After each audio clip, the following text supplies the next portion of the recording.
Coming up on Hold All Tickets, it is a massive edition of the Self-Trumpeters of the Week. Lammy, the bugle blowers have been out and about. Yes, out in full force. 13 votes in total, 4 votes for someone for using a pretty inappropriate word. Not a swear word, but inappropriate. And Pegs, the monkeys off the back, you are ready to go and tip up a storm. Absolutely flying. Can't wait for all of that. Plus, Chris Waller and J-Mac look set for a massive day at Randwick. All of that and much more coming up on Hold All Tickets right now.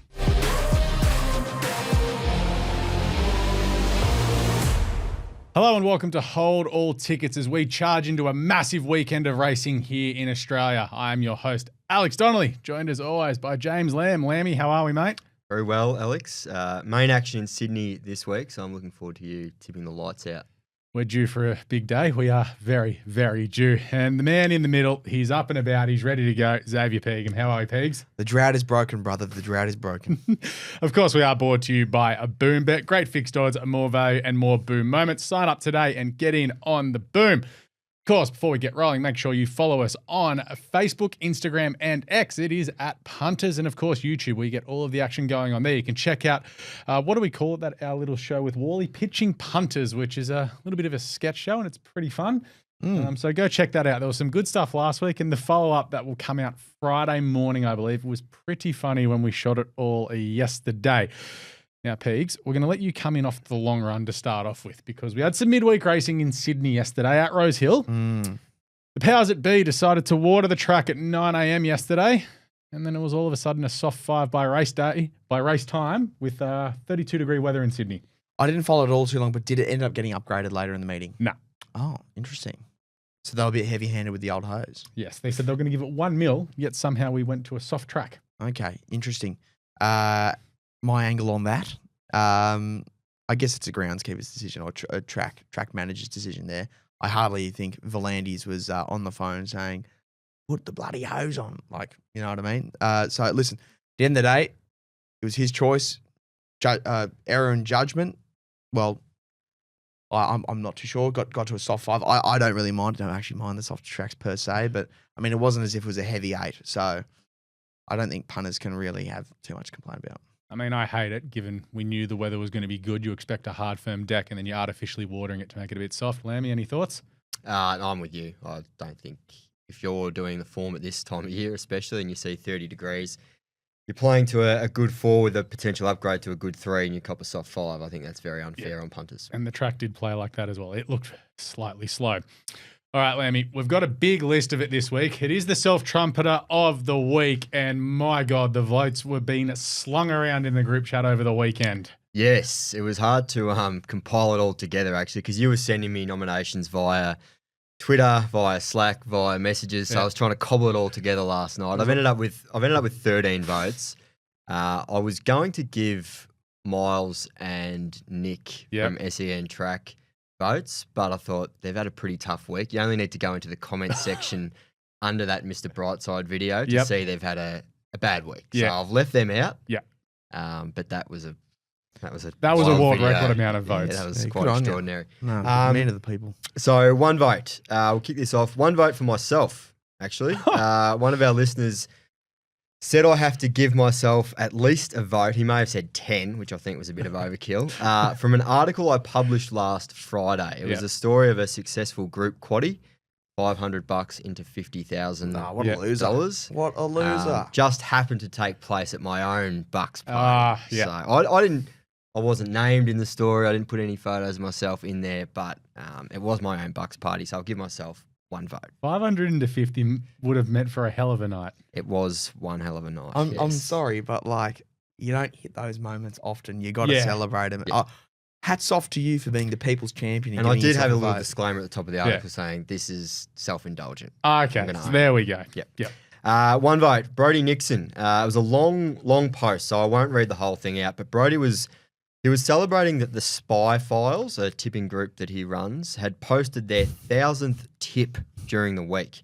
And he signed off from the spiel with this: a $23 winner was a funny way to celebrate the achievement. I'm not sure about the use of funny there. That's just a trumpet. So 1 vote for Brodie. It was a LinkedIn trumpet as well. Was it? Yeah. I was wondering where that came from. Yeah, it was a LinkedIn trumpet. He does a good job, Brodie. He's a good trial watcher. I think they're his first votes for the season, so we'll let him get away with 1. 2 votes. Damien Ratcliffe. Classic bit of post-race expertise from Damo here. This is the sort of stuff that saw him actually win the comp a few years ago. Might have been 2 or 3 years ago. After broadsiding won the Hobartville Stakes on Saturday, Damo posted, "How did broadsiding get out to $3 and $1.30? Question marks. How? Exclamation mark. So no tip pre-race. The first comment on Damo's post was, "Accidentally forgot to tweet this before the race?" Question mark. Damo replied with, "I was busy putting a bet on." So he gets 2 votes there. 4 votes. The Thoroughbred, aka Danny Power. Bit of similar to Damo, bit of post-race expertise from the Thoroughbred on Friday night. Nothing pre-race, but celebrated the victory of Mystic Rain in questionable fashion, I'll say. The first tweet related to his daughter saying, "I backed that winner because you said it will win." So that was the first tweet. Yep. It's the second tweet that's got him multiple votes, though. Okay. He tweeted, "Ridiculous price, Mystic Rain." It was $13. Yummy, at Graham Begg. Now, I don't know what the exact cutoff age is, but I do know that Danny is too old to be dropping the word yummy on social media. So 2 votes for the post-race gloating and an extra 2 for the yummy. I don't think any bloke that's out of primary school should say yummy.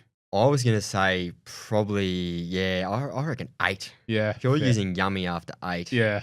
Jeez, way to make me feel self-conscious, boys. Well, I haven't heard you say Yeah, I yummy. haven't heard you say it yet either. Yeah, fair play. 5 votes. Mick Gannon. Mick of SEN Track and the Great Tip-Off. Pulled off a very nice punt on Saturday. Credit where credit's due. He posted that the Doctor of Love was the best each-way play of the day at $15. The Doctor saluted in fine style over in New Zealand. And Mick did something we haven't seen before from a trumpeting perspective.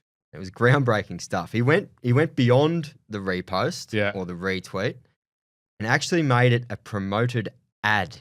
So this tip was appearing as an ad on people's Twitter feeds. Top right, it said ad next to it, not 5 minutes ago. Yep. So that's a hardcore trumpet. Yeah. Which I won't spoil. No, which unsurprisingly did not go unnoticed. Quite a few people nominated him. Plenty of noms for Mick, and the ad was pulled by the end of the day. So on Saturday night, he'd withdrawn the ad. Maybe, in fairness, it could have been one of those things you run for 6 hours or stuff, because we've looked into it for AFL Today stuff. You can run stuff for a very short period of time on socials. Okay. Yeah. It doesn't save him. No. 5 votes for Mick. Great tipping, but that's a strong trumpet. Do you have to? I assume you have to pay for those. Yep. Yes, you do. Okay. 5 votes for Mick, and that was a big week for the trumpeters out there. Good golf player, Mick. Is he? Very, very good. I think semi-pro? He's former pro at some point, Okay. Right. Very good. Cannot relate to that. Yeah. Played on Tuesday. It was a bloodbath. I played at Wollongong like in the same sort of like comp as him once, and I was like the last bloke finishing. Everyone was in the clubhouse drinking schooners, and there's a great photo on his Twitter of me in the sand. It's like, been here for an hour. Yeah. No, I had a swing a couple of weeks ago. Every single drive sliced like a mofo. I don't think it's our sport. No, not at all. Anyway, that is the Self-Trumpeters of the week done and dusted. Okay, I need to let you know that Thoroughbred Sales is the #1 online horse platform for owners looking to buy a racehorse, with over 130 trainers and syndicators to choose from. Horses will also be eligible to run in their new $4 million race series, with over 400 races having a bonus. Check out Thoroughbred Sales today. I have noted they have been running a lot of banner ads across RaceNet and Punters as well, so make sure you click the link and give it a follow up there. All right, let's get into last weekend, the results. Of course, it was Blue Diamond Day at Caulfield. Lamby found the quality filly on the day, and she was too good and treasure the moment.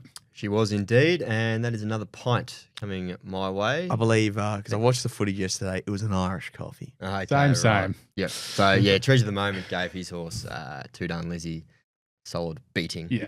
Your next best was Pondalawi. Yeah, ordinary. I mean, the way the race was run gave it absolutely no chance. It was mathematically impossible to win where it was, but it was still rather disappointing. And Ray Magnero did what Ray Magnero does. Ran a place. He was a good each way bet, probably a better 1x3 play. But yeah, as you said, he did what he always does. He's just Mr. Reliable, right? And Xavier, yours was Two Dime Lizzie. It was good, but treasure the moment was just very good. I think I mentioned last week, I said I just hope Two Dame Lizzie doesn't peak too early. Unfortunately, that's exactly what happened. But at the same time, you just got to give a lot of respect to Treasure in the Moment, who is just an absolute class filly. Good luck beating it in the Vinery if Lady Shenandoah doesn't go there. Mm. Your next best, though, Deny Knowledge. It was very good. Yeah. Grouse. broke the drought. Yeah. And I was pretty happy. I was in tears in the office. Yeah. it was the relieving stress of it Is all. that the win or the hangover? It was the 8 Stone and Woods, I reckon. Yeah. And your best value was I and Me, and nothing went right for her in the run. No, she was terrible. All right. Nah, she's a bit harsh. No, didn't get a lot of luck. I was a bit disappointed. I thought she was absolute overs there, and maybe the bookies got that one right. But they did. My best bet at Rose Hill was Macarena. We took $2.50. She started $1.60. Weighted certainty. Yep. Someone has literally just dropped that in the office in the last 5 minutes. I was like, we can't be saying that. Yeah. It is cursed. Yeah, You clearly weren't the only one who thought. Yeah. And the way she traveled, I was counting my money at the 600 and just did not let down. That was pretty disappointing. Next best was She's an A-lister. Did say to her owner on Saturday night, one of our own, Darren Falvey, he's like most people, does hate going to the West, wants to be in the East at Randwick, and he just laughed and said, yep, I'm sick of Rose Hill. And the best value is kinesiology, and he's lobbed into third, and he looks like he'll be a ripping bet in something like the Mannion Cup in a couple of weeks. Back on track. Yes. Chris is just super happy with kinesiology and how the work's coming about. Just obviously, as we know, the end goal is probably going to be that Sydney Cup. Well, 2 mile. I reckon, Mannion Cup on Slipper Day, and then you'll probably you'll probably replace Reece Jones there, and that'll be a good time to bet. All right, let's get across to our friends at BoomBet. Peegs has got the email across from Chris. He's got the Boom odds offer. Hit us with it, Peegs. We have a Boom odds on Via Sistina in the Very Elegant Stakes this weekend. In terms of early activity in that race, the only one getting any real attention at the moment is Lindemann, trained by the great Chris Waller. We expect Via Sistina to be well supported, but we do rate Chow Wolf as being over the odds at the moment. So you could see some interest there. At Flemington, they have seen some interest in race 4, a huge go for Wolfie with a number of bets over $12. Heading to race 7, Stapati with sharp bets at $4.85 and $4.60. Point and Shot in race 8 has attracted interest at $6. And race 9, some early sharp bets on the number 1, Oddinson at number 12. Not number 12. At $12. There we go. Of course, BoomBet, great fixed odds, more value and more boom a moment. Sign up today and get in on the boom. So that Via Sistina boom odds market is up right now. You can get $4 about the champ. So if you want $4 Via Sistina, head to BoomBet. Of course, T's and C's applies. And as always, gamble responsibly. First of the Group 1s this weekend is the Australian Guineas. It is at Flemington. Lammy, this is a tough race. It certainly is, yes. The favourite could potentially blow them away, and I wouldn't be surprised. But I just had a tiny little query at 1,600. So I've tried to get it beat. I've gone with Sepals, just on a terrific winning run and dominant winning last start, the CS Hayes, which is traditionally a pretty good reference for this race. The only question mark is that was on a soft track, a deteriorating track, onto a much firmer surface here. But I still think it's the horse to beat. I've got Plymouth as a bit of an improver and a good roughie in the race. Comes out of the same race as Angel Capital. I just think it's probably more suited going to the mile than Angel Capital might be. Yep. It hasn't had a whole lot of luck in its career to date, but it has shown glimpses of above average ability. So little 2-horse play for me there in the Guineas. Peegs, how are you looking at it, mate? I'm the same. I just thought Monster Run from Seppels in the CS Hayes really took off in that final furlong. That showed to me and should show to punters that a mile certainly will suit. Track queries there. I sort of agree with Lammy on that one, but also BoomBet has even money for the place. Ooh. So it'd be silly not to go each way. Really confident with how this horse got a 3 on the trot, I believe. And would be great to see Cliff Brown get his first Group 1 win since 2002. Yeah. Imagine if you took the $7 at Yarra Valley just before Christmas and it wins the Australian Guineas. You'd be entitled to feel a little bit sick. Absolutely.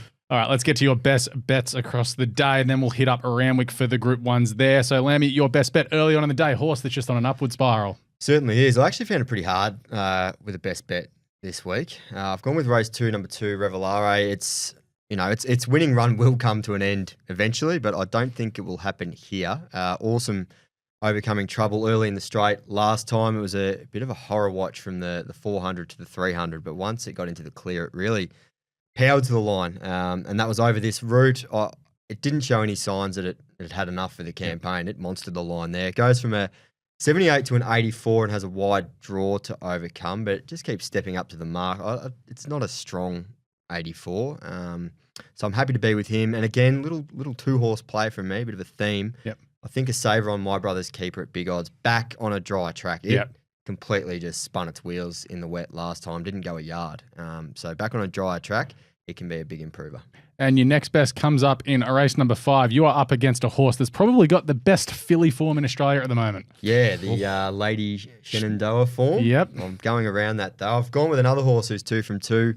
That's Scalato. Combined winning margin of 6.5 lengths. Absolutely bolted in over this distance last time. Ran really quick time in the process. So big margin, good time. A couple of boxes ticked there. Does take on fillies coming out of stronger races, as you mentioned, but I just think she's got a stack of talent. If it was Blake Shin riding instead of Corey Parrish, I think she'd be closer to $4 or $5 rather than the 6-ish that we're getting. So a bit of a jockey tax there for punters, and it might even keep on drifting. So keen with Scalato. In fairness to Blake, he'd probably need to chop off his leg to ride 54.5. Very true. Yep. And your value bet comes up in the Lamby, and it's a horse with a very good record. Yeah, Trishan, race 7, number 1. He was another one to come out of that day at Flemington where it was pretty wet, wild and windy that day. He was taken right back, had 62 kilos, wide gate, settled a long way back. Never, ever looked likely at any stage, but was solid late. Should be much closer in this from barrier 3. 4 starts over 1,600 for a win and 2 seconds. One of those was a Group 1. So he's a good dry tracker, and I think he could be a big improver. The weights aren't sort of ideal for him. I think he's got the same rating as Place to Carousel. Yep. And there's a 5 or 6 kilo difference. 5 kilos. Yep. So the weights are probably not with him, but that's why he's, I think, $12 or $13 as we record. Let's note that his one miss at the mile was in the fee and behind Pride of Jenny and Mr. Brightside. He then won the Hill Stakes out of it, so that really wasn't a failure. Yep. Not Lammy, Xavier, you're kicking us off. The old Ian Craig, race 1, number 1. Race 1, number 1, Shining Smile, $2.70 courtesy of the Boom Bet odds. One last two starts this prep at stakes level, heads back to 1,000 metres down in the Flemington Straight at that same grade. I just think compared to the rest of the field, he's a class above. I like it. And your next best comes up in the Blamey. No head-to-head bet here because this is next best against value, so it's a bit hard to decipher who wins there. Correct. Race 7, number 11, Marble Arch. Same trainers again. Listen, the favourites to party, absolutely brilliant horse. I think the bookies have underestimated Marble Arch, however, comes off the back of an impressive run, yet close second over the mile at Caulfield, losing to Duke de Sessa. Not a bad horse, that. No. Has a nice turn of speed. Midfield draw shouldn't be too much of an issue. All right, and your value bet, it comes up in race number 4. Yeah, race 4, number 13, Written Bly, trained by my best mate, Graham Begg. Yummy. Yeah, yummy. I will say I got the odds originally at $10 off another betting agency. However, since then, I've gone to BoomBet and it's $9.90. Yeah. So, slap on the wrist for the old, I don't want to call myself a nickname, but no bueno. Listen, she's never been down the Flemington Straight before, so it'll be really interesting to see how she handles it.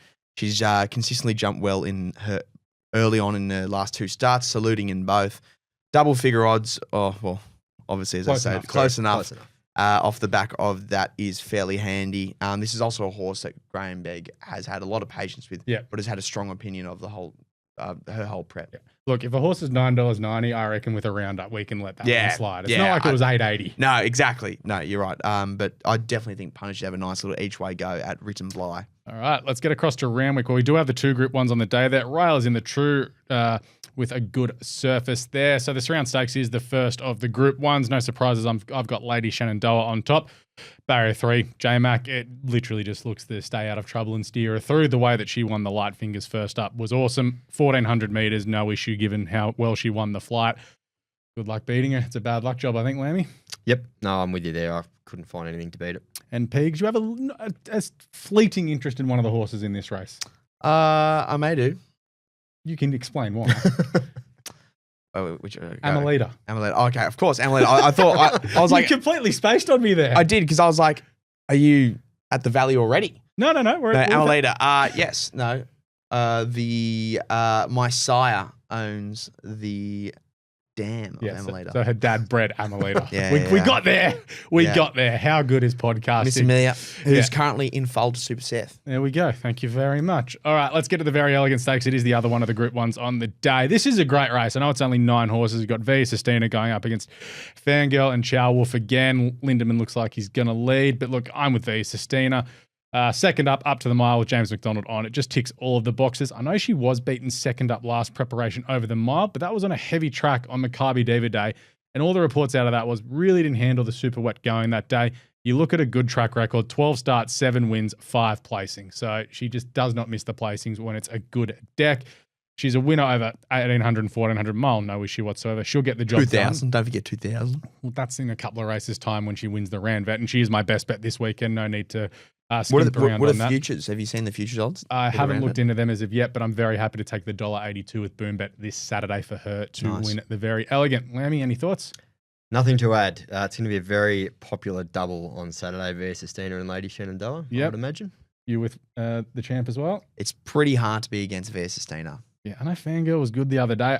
I don't want to be with Chow Wolf because he had the chance to beat Via Sistina the other day, and she ran straight past him, so I was a bit worried about that. We get to my next best of the day. Comes up in the final event of the day. It is a number 2 Birdman for J-Mac and Chris Waller. Had been trialling really well coming into the first up run. Also, first full preparation in Australia. Obviously came out here for the Geelong Cup.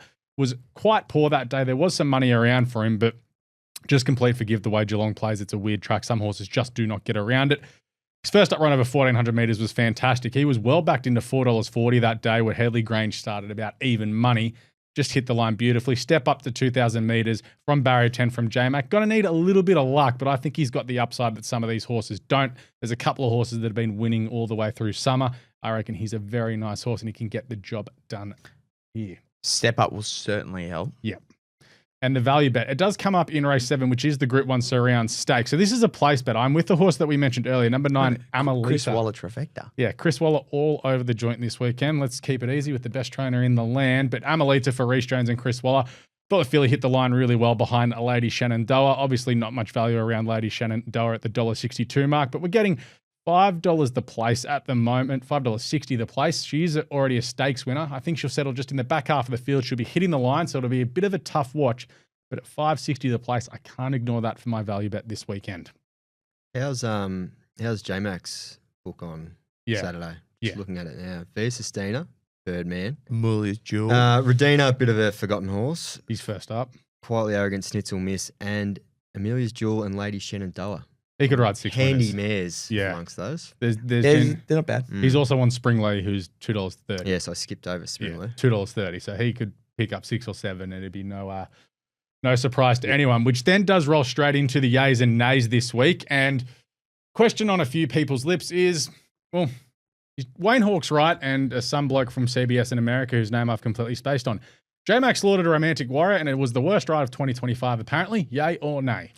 Nay. I think Slaughter is too strong. He might have taken off a touch early, but you can understand why he did. Like everyone you speak to about dirt racing that knows about dirt racing, they say 2 things are really important: momentum and avoiding kickback when you can, which is exactly what he did. He got off the inside, he got to the outside, he went through the gears. And also the winner is an absolute dirt track beast. Like arguably the best dirt track horse in the world. Probably is. Probably should have won the Kentucky Derby and the Breeders' Cup, which means it'd be unbeaten. They've ran a stakes class record in that race. So just beaten by a better horse, I think, more than he slaughtered it. Yeah, I think people aren't giving the winner the respect that they deserve. Also, at the same time, I think when you speak to any jockey regarding when a horse just decides to take off, it's better to sometimes just let them go instead of trying to pull them up. That can cause you an absolute stuff up. There's a great example of this. Remember Najim Sahel? Yes. Going down that Flemington straight. Najim Sahel would go off like an absolute rocket. And I remember I was sitting in the mounting yard and I was like, as a jockey, why won't you pull him up? And it was a former jockey that told me, mate, you just got to let him go. You just got to let him go sometimes. And, did J-Mac do that? Not too sure, but I think, Slaughter's very tough. Yeah. So I saw on Twitter, Adam Blanco, obviously they run through all the times and everything. He's like, J-Mac committed to a big early move, which gave him the best opportunity to win the race, and it paid off ever so slightly late on when he got taken off. But he took playing big and taking luck out of the equation by going early. So I was all for it. When I saw it, I was just like, if I didn't know the result before the race at the 600, when he's just rolling into the race, I'm like, he's just going to win. It really has divided opinion, though. Yeah. It's sort of a 50-50, even if you don't like Wayne Hawkes, which a lot of people probably don't. But it has, like, we put up a post yesterday, and it was seriously a 50-50 split. Okay. J-Mac's response was great. Yeah. Yeah, it's quite fun. Yeah, I did enjoy that. So go check that out. Go check out Lammy's article at Punters. Now, Lammy, is John Kanga the best administrator in racing at the moment? And I'll just bracket that by saying, is he the best club administrator at the moment? Club administrator. Yeah. Yay. I don't know that many others, but yeah, he's certainly the man of the moment, representing the common folk, the punters, meeting every request, it seems, at the moment. I just hope it's not, and you'll be able to relate to this, I hope it's not like the time Homer replaced Ray Patterson as sanitation commissioner. And just said yes to everything. He came in, said yes to everything, spent a fortune, and then the money ran out and it all turned to crap. Spent his year budget in, 3 weeks? Yeah. Don't want Kanga to pull a Homer, but at the moment he's flying. Such a good reference. Yeah, no, definitely at the moment for sure. I think what we need to also say is maybe let's just not jump the gun. He's hardly been in the job yet. In saying that, I think it was Robbie Waterhouse put up a tweet, and it was like the menu, like let's just call it a canteen menu, with all the prices there. $8 schooners, pies for $4.60. Like, he was making racing a lot more affordable again. And I think that's going to bring people, especially families, back to the track. So I think with that is it's making the race day experience more affordable, because we've noticed that in recent years where the ATC have now come out with this, and they're giving, like, if you re-sign up for your membership, you get 12 members tickets to give to your mates. Yeah. Which the VRC have done for years. Yeah. Pre-COVID, the ATC had something similar. Like, if you signed up and went to X amount of race meetings per year, you'd get like $10 or $20 in credit to use at the track. Yeah, VRC done that as well. But what I mean is by certain days, if you were smart, you'd be like, all right, this is the day where all the boys are going to go, and your day's kind of paid for because you've got like $200 in credit. You can use that in food and drink all day, and the crowds were heaving. Yeah. What Kanga's doing, and now other clubs are following suit. You've seen it. Gay tweeted out yesterday. Flemington have now come to the party for this weekend with like a $5 menu as well. I'm assuming. Beers will be a bit cheaper as well. The only thing Flemington needs to do is put Randwick on a screen somewhere instead of that little corner next to the mounting yard. Yeah, it's a joke. Impossible to get a Sydney screen. And it's childish. Yeah. It's completely childish. But yeah, no, I think what Kanga's doing is fantastic, and it's not just for the members though. Yeah. It's for the GA as well. But it's making other clubs pay attention. Like, oh, we better sort ourselves out here. Absolutely. And finally, punters get too spooked by the effect that wins may have. This is an absolute yay, isn't it, Lammy? Yay. But also, I think jockeys get as spooked as punters by it. We saw that last week at Caulfield. It almost had the reverse effect where leaders were going that slow in front that it was actually an advantage to be facing the breeze. So, yeah, I was guilty of it. I outsmarted myself on a couple of bets last week, thinking the wind would be a bigger factor than it was. It is another piece of the punting puzzle, but I think it was probably overplayed a bit last week and might be overplayed in general. Yep. Yeah. When don't racing people just be like for instance, we're not prone to overreaction in this game at all. Oh my goodness! But you could literally have like some track hours after one race. Oh, that's the worst. like Gold Trip winning the Melbourne Cup. The only one because of the oil protesters did this. It's like. Likes the wet. Oh, because some idiot on Cup Day threw oil on the track in the back straight. Oh, right. But it wasn't anywhere near the fence. So anyway. All right, before we get off the rails even more, we are done and dusted this week on Hold All Tickets. Again, thank you to our sponsors, Boom Bet. Great fixed odds at more value and more boom moments. Sign up today and get in on the boom. Of course, thank you to Lammy. Thank you, Alex. And of course, you, Pegs. Thank you, sir. Now, make sure you do follow us on the social medias, of course, Facebook, Instagram, and X. It is at Punters, of course, on YouTube. Now, make sure you subscribe, hit the notifications button. So anytime we do any video content, we have a lot coming up over the next few months here at Punters. Caitlin Mallion will be joining us once again to do some Punters previews for some big meetings over the carnival. Of course, we have the Classic Cup coming up this weekend in Hong Kong. So we're hitting into Derby season there. There's Big Champions Day there coming up in April. So a lot of Hong Kong stuff as well as the World Pool videos all coming your way. But we are done and dusted for this week on Hold All Tickets. We will catch you next week for more Group 1 action.